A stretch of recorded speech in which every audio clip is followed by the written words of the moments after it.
Falar agora sobre um assunto muito ligado à segurança, mas não só isso. Mais da metade dos donos de motocicletas no país não tem habilitação para a categoria, segundo um levantamento da própria Senatran, que é a Secretaria Nacional de Trânsito, ou seja, faz o cruzamento de dados. Quem tem uma moto registrada no seu nome e quem tem uma habilitação.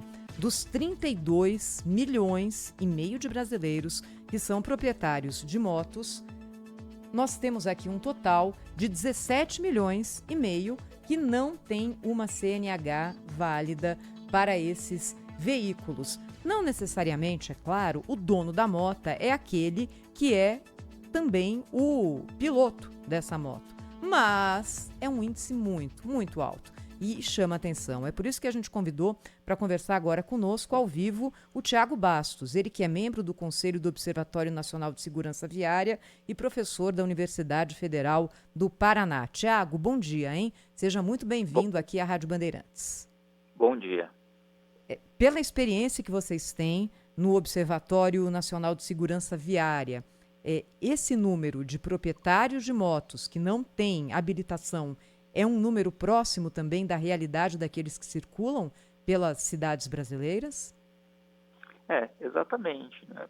De fato, esse número indica, né, uma situação de condução da motocicleta sem habilitação. É claro que podem ter outros motivos para essa diferença nos números, né, mas esse é um indicador que o próprio observatório já havia levantado, né, fazendo a relação entre o número de habilitados em motocicleta, né, nas categorias A e AB principalmente, e a frota de motocicletas. Né? Então já havia essa diferença muito grande em muitos estados,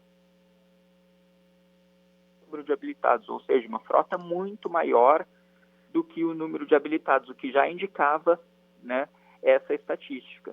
Então, de fato, esse é um dado preocupante, né, de condução de motocicleta sem habilitação, um indicador muito importante nesse sentido.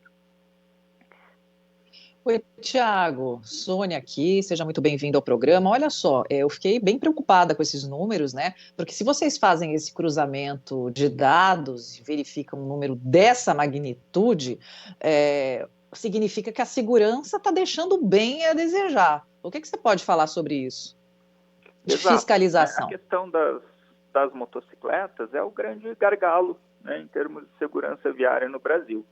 Nos últimos anos, nas últimas décadas, o Brasil até conseguiu obter algumas reduções significativas no número de mortes no trânsito, principalmente considerando pedestres, né, ocupantes de automóvel. Mas em relação aos motociclistas, o que a gente viu, na verdade, foi um aumento do número de vítimas, né, e recentemente uma estabilização, né? Então, de fato, a questão da mortalidade no trânsito com motociclistas é o principal problema, né, em termos de segurança viária no Brasil. Tiago, o que está faltando, né, para a gente melhorar essa condição de segurança? Porque a gente sabe hoje que muita gente depende da moto, ou fazendo entregas e a demanda aumentou demais, ou para deslocamentos, e a moto é um veículo mais barato do que o carro, em termos de veículo particular, e dá uma autonomia ao proprietário muito maior do que, por exemplo, uma bicicleta. É por isso que tem tanta moto circulando nas cidades do Brasil. O que a gente pode fazer de diferente para melhorar a segurança dos motociclistas e daqueles que estão no trânsito em geral?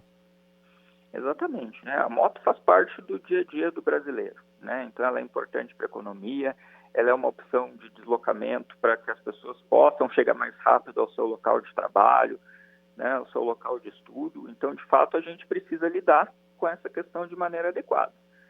E em termos de segurança viária, né, a solução do problema ela se dá em múltiplas frentes.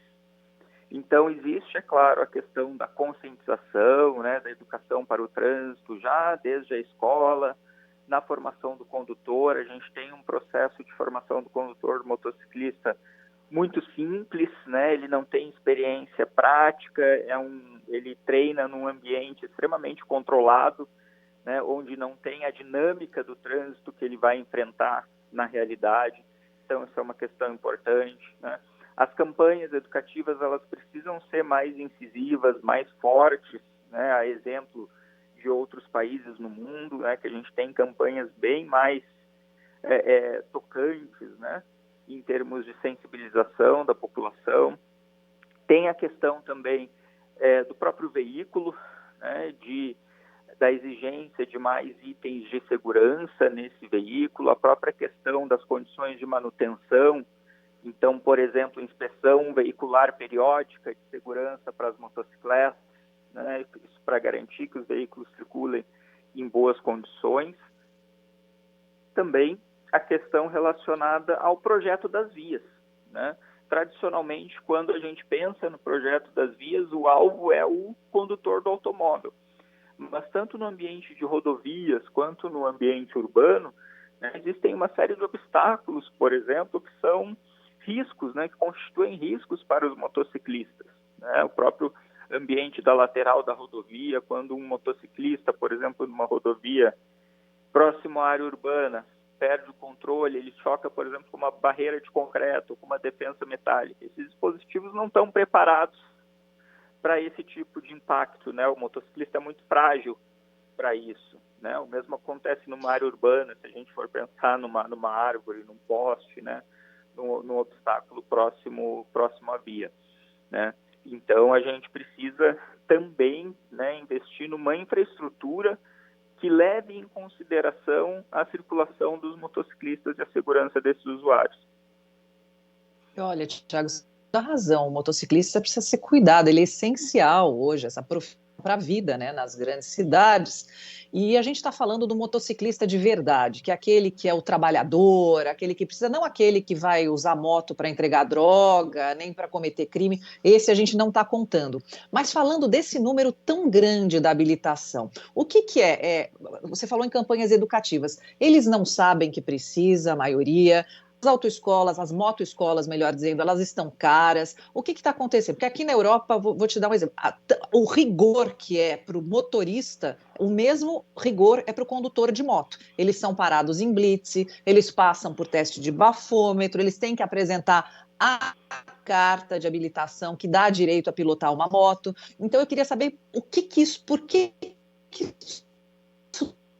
está acontecendo esse número. Exatamente. Eu acho que tem uma questão aí que é chave nesse processo, né? Que até nesse trabalho de educação, conscientização, que é a percepção de risco, né? Como a motocicleta é um veículo muito vulnerável, né? O condutor vai estar em contato, né? Quando colide com algum objeto, com algum veículo, ele vai estar diretamente em contato. Essa questão da percepção do risco é fundamental. Então, nas manobras que são realizadas, na velocidade que é praticada, no uso ou não do capacete, né? Claro que nas capitais brasileiras a gente vê o uso do capacete, né? Nas áreas urbanas, mas quando a gente vai para o interior do país, a gente sabe que a realidade é muito diferente, né? O que já está consolidado em termos de cultura de segurança em alguns locais, em outros não está, né? Então, de fato, aí um trabalho na própria formação do condutor, que foque na percepção do risco, né, do usuário entender aquele risco que ele está submetendo com aquela manobra, com aquele comportamento, com aquela escolha que ele vai fazer no dia a dia do trânsito. Tiago, o Observatório Nacional de Segurança Viária defende a utilização de espaços segregados para motociclistas no trânsito, como a faixa azul em São Paulo, outros tipos de faixa que sirvam só para motociclistas. Isso é uma saída mais segura? Sim, o observatório, né, defende a criação de soluções específicas para os motociclistas. Acho que isso é uma demanda, tendo em vista, né, esses números crescentes aí da mortalidade no trânsito, considerando os motociclistas. Então, a gente precisa fazer algo diferente, né? Claro que essas medidas precisam ser adequadamente avaliadas, né? Elas são implementadas em caráter experimental, e para que a gente tenha uma replicação aí no cenário nacional, né, em outros municípios, elas precisam ser devidamente avaliadas. Então, é esse processo que está acontecendo, por exemplo, no caso da faixa azul em São Paulo. E olha, tem muitos ouvintes falando com a gente sobre esse assunto também.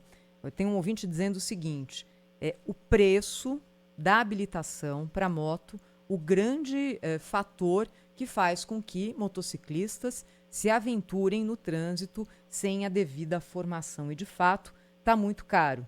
Não justifica, mas pode explicar. E aí, Tiago, eu vou colocar aqui a mensagem de um ouvinte que você já deve ter acompanhado muitas vezes. É a percepção por parte daqueles que não são motociclistas de que quem dirige moto não tem um comportamento adequado no trânsito. Vamos ouvir. Bom dia, Thaís. Nelson Tatuapé. O que falta para a motocicleta não ser tão letal é os motociclistas cumprirem a lei de trânsito. Eles não cumprem a lei de trânsito. Então, vivem arriscando a vida. Bom dia, um abraço. Obrigado. Tiago, existem dados que indiquem essa direção ou isso é uma percepção daqueles que estão ali disputando espaço no trânsito com outros tipos de agentes? O próprio relatório, né, divulgado pela Senatran, traz um pouco de informação nesse sentido, quando traz ali a questão das multas, né, por excesso de velocidade. Então, o próprio relatório mostra que, proporcionalmente, né, os condutores de motocicletas praticam mais infrações de excesso de velocidade do que condutores de automóvel, né? Então, é uma informação objetiva nesse sentido, né, que sai um pouco da percepção de nós como usuários, porque qual que é a tendência, né, que o usuário sempre coloque a culpa no outro, né, então isso é uma tendência natural no trânsito, mas de fato a gente tem alguma informação objetiva nesse sentido, né. Olha, eu queria agradecer ao Tiago Bastos, que é do Conselho do Observatório Nacional de Segurança Viária, professor da Universidade Federal do Paraná, falando ao vivo aqui no Jornal Gente deste sábado. Tiago, obrigada, hein? Bom fim de semana. Como é que tá o tempo agora? Você tá no Paraná, Tiago? Eu estou no Paraná, eu estou em Curitiba. A temperatura caiu já esfriou? Bastante. Choveu ou não? Esfriou. Esse final de semana vai ser frio. Chuvinha? Veio a chuva para salvar a gente ou não? Tá vindo, tá anunciada. Que bom. Como é que tá o ar? Tá respirando aí, Tiago? Olha, tá dando para respirar, mas tá difícil. Obrigada, Tiago. Bom fim de semana, hein? Eu que agradeço, igualmente. Muito obrigada.